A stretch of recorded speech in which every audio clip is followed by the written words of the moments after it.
Você que mora ou morou em Salvador deve ter estudado no Colégio Central ou conhece alguém que tenha estudado.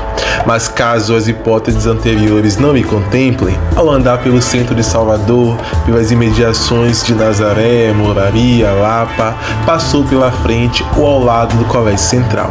Pois bem, entre 2021 a 2023, no curso de mestrado profissional em educação do PPGE-UESC, estudei a história da educação do Colégio Central, com ênfase nos conflitos e resistências durante a ditadura civil-militar. A pesquisa foi qualitativa, de procedimento documental via arquivo escolar do Central, cruzando com outros arquivos para um maior aprofundamento do debate. Conquanto, como resultado desta pesquisa, tivemos a ideia de criar este curta-metragem para a divulgação dos resultados para a comunidade, destacando e valorizando os sujeitos dessa escola, assim como em defesa da escola pública. O Colégio Central fica localizado em Salvador, no bairro de Nazaré, área central, que também serve como um importante ponto de referência aos seteropolitanos.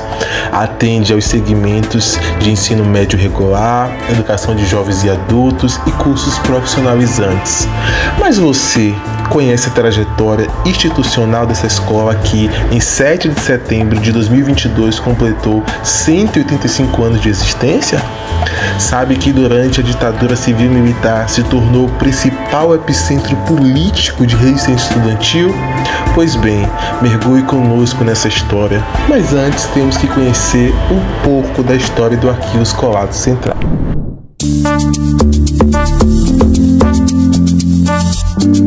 Quem estuda, estudou, trabalhou ou trabalha em uma escola já viu ou ouviu falar do arquivo escolar. Em algumas, a nomenclatura é arquivo morto, depósito, dentre outros.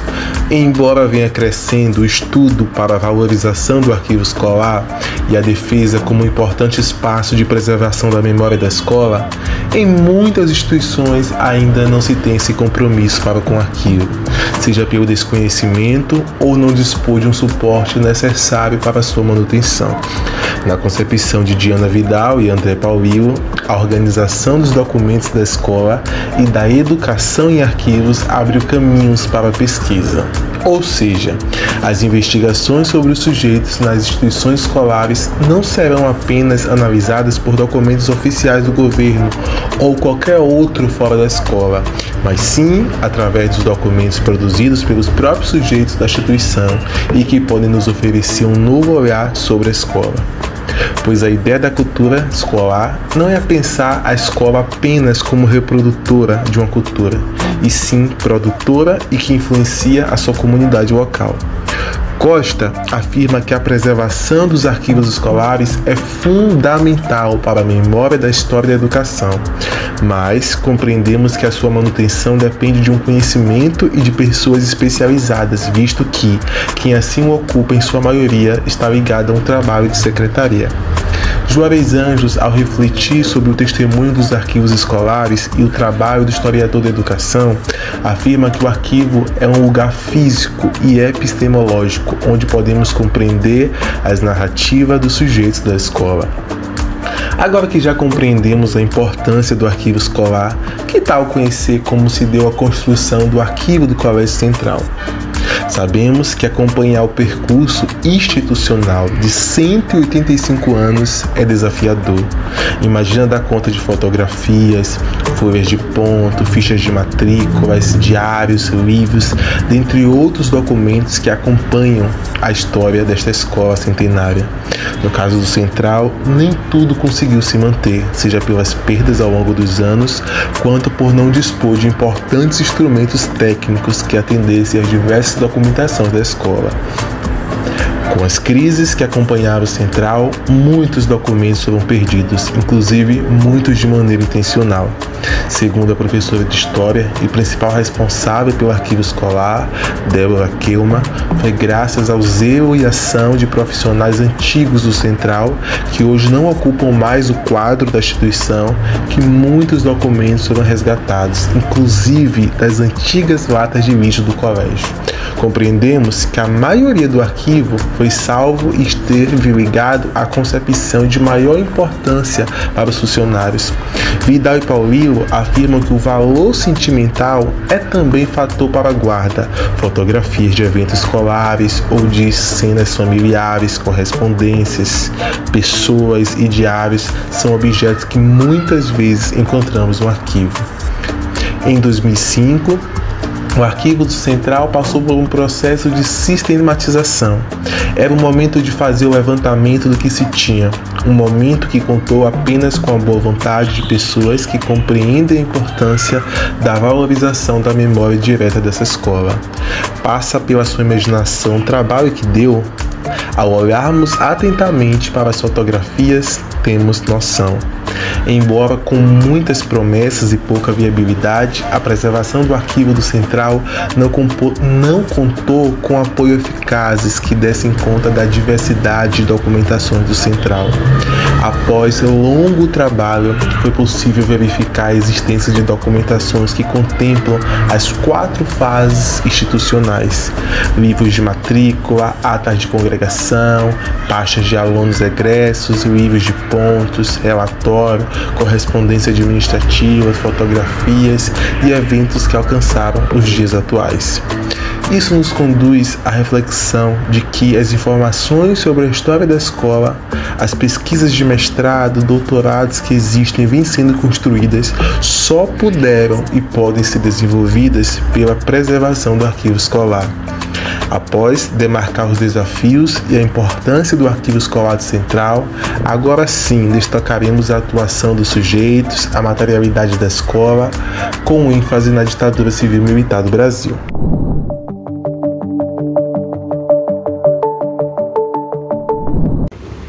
Por compreender que é complexo dar conta de todas as fases institucionais, optamos por destacar a resistência dos sujeitos com foco na ditadura civil-militar. Para isso, retornaremos um pouco sobre o Colégio Estadual da Bahia. As reformas políticas varguistas foram instauradas no país pós-reforma de Capanema, onde o ensino secundário foi desdobrado em 2 etapas. O primeiro ciclo, conhecido como ginásio, e o segundo ciclo, conhecido como clássico científico ou colegial. Com isso, o Ginásio da Bahia se transformou em 42 no Colégio Estadual da Bahia. Mas quais as transformações e rupturas ocorreram na instituição enquanto Colégio da Bahia? Aos poucos, este modelo de educação fânica e excludente vai sendo questionado, principalmente pelo Manifesto dos Pioneiros da Educação Nova. O movimento afirmava que a educação não atendia aos interesses e necessidades do país. A proposta dos pioneiros era uma escola pública, laica, gratuita e única para todos. Anísio Teixeira se destaca como um defensor da escola pública. Aos poucos percebemos as mudanças que iam acontecendo na instituição no que se diz respeito a mudanças de sujeitos, assim como um projeto de muitos da elite em manter o colégio como um espaço para a elite da Bahia. Percebemos um aumento no quadro docente feminino, assim como um maior ingresso de mulheres nessa instituição. A mudança também pode ser refletida como atendimento ao público trabalhador no turno noturno. Os depoimentos de estudantes nos livros de memória sobre a escola constantemente apareciam a seguinte frase: o Colégio da Bahia ainda mantém-se como uma excelente escola, mas já não é mais o que foi antes, nos fazendo refletir que com a abertura da instituição para outras camadas sociais, a escola teria perdido sua qualidade. Enquanto Colégio da Bahia, notamos a existência de grêmio estudantil e de constantes mobilizações de estudantes que reivindicavam melhoria na instituição. Mas em 1946, 4 anos depois, o colégio se denomina Colégio Estadual da Bahia Central, denominação como é conhecida atualmente. O Central ganha essa nomenclatura devido ao crescente número de matrículas na instituição, a ponto de precisar abrir outros anexos. Com isso, o Colégio da Bahia vai ser o principal lugar de matrícula e responsável pelos demais anexos. Por isso, chama-se de Colégio Central. No livro de Memórias Históricas do Colégio Estadual da Bahia, no que diz respeito ao Central, lemos: o colégio procura retomar o seu lugar de outrora, indo aos poucos suprindo certas deficiências e procurando fazer melhores planos ou ajustar o seu padrão de ensino. O mesmo continua não central, que já não é mais e tão só tradicional estabelecimento de 20, 30, 50 anos atrás. Percebemos que com a ampliação de novos sujeitos, seja do alunado e professorado, começa a se construir narrativa de desvalorização da escola, como se não fosse mais um importante lugar de educação como se era antes, nos fazendo refletir que depois que a escola deixou de ser um espaço ocupado pela elite da Bahia, perdeu seu fulgor e seu excelente ensino. Mas o que percebemos é a falta de investimento governamental e desvalorização da escola pública, a partir do momento em que o espaço não era apenas da elite. Percebemos isso principalmente nos anos de 1964, início da ditadura civil-militar no Brasil, quando diversos alunos do grupo de teatro da instituição escreveram uma peça para apontar as dificuldades enfrentadas pelos estudantes do Central, assim como do ensino público da Bahia, e apontavam o autoritarismo presente no Colégio Central. A partir de então, com a censura da peça e os constantes episódios autoritários, o Central se torna epicentro político de resistência estudantil secundarista. Diversos estudantes se mobilizam dentro e fora da instituição para lutar contra a censura e repressão que assolava o estado da Bahia.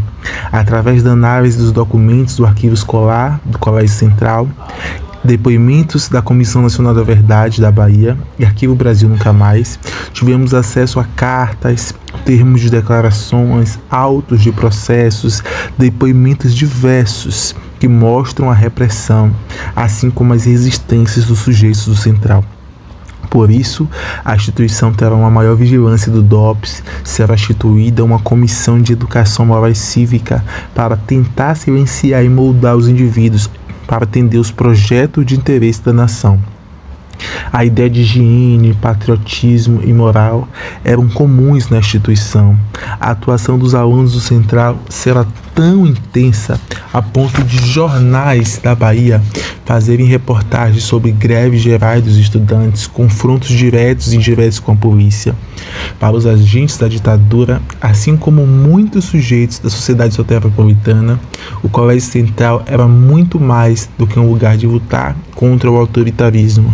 Era um espaço de formação política, era comum a relação ingresso de estudantes a movimentos de luta armada, relação com a União dos Estudantes, dentre outros movimentos considerados clandestinos pelo governo ditatorial. Ao cruzarmos os documentos, percebemos que enquanto durou o golpe civil-militar no Brasil, existiu repressão e resistência no Colégio Central.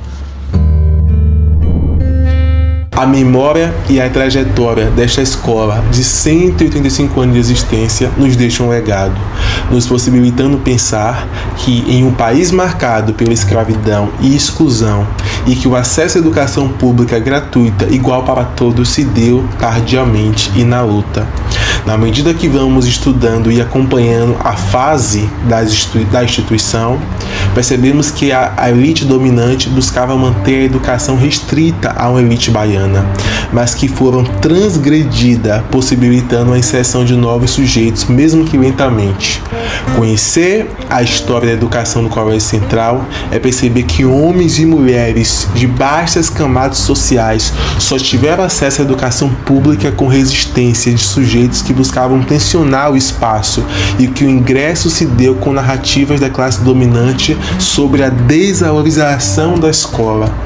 O legado que o Colégio Central deixa para nós, defensores da educação pública, de que é possível não se calar diante da mais intensa repressão e que é possível, através de uma educação crítica consciente, encorajar sujeitos à luta e não permitir que mais uma vez a escola pública seja tomada pelo autoritarismo e que mesmo atualmente, diante de tantos projetos de sucateamento, os sujeitos do Colégio Central continuam nos ensinando a resistir. Portanto, escrevo para encorajar professores de história a trabalhar com a memória dessa escola e dos sujeitos que resistiram durante a ditadura via arquivo escolar da instituição, evocando uma memória de pertencimento, pois existe uma série de documentações que permanecem no arquivo. Incentivo as universidades a articularem projetos que valorizem a memória dessa escola e que se construam projetos que culminem com a valorização do arquivo escolar. Esperamos que o produto sirva como um convite à comunidade escolar para a valorização da escola pública, assim como do arquivo escolar, para a propagação da história e da memória do Central, bem como daqueles que ali fizeram e fazem parte dessa história. Atualmente, o Colégio Central é considerado patrimônio material da Bahia.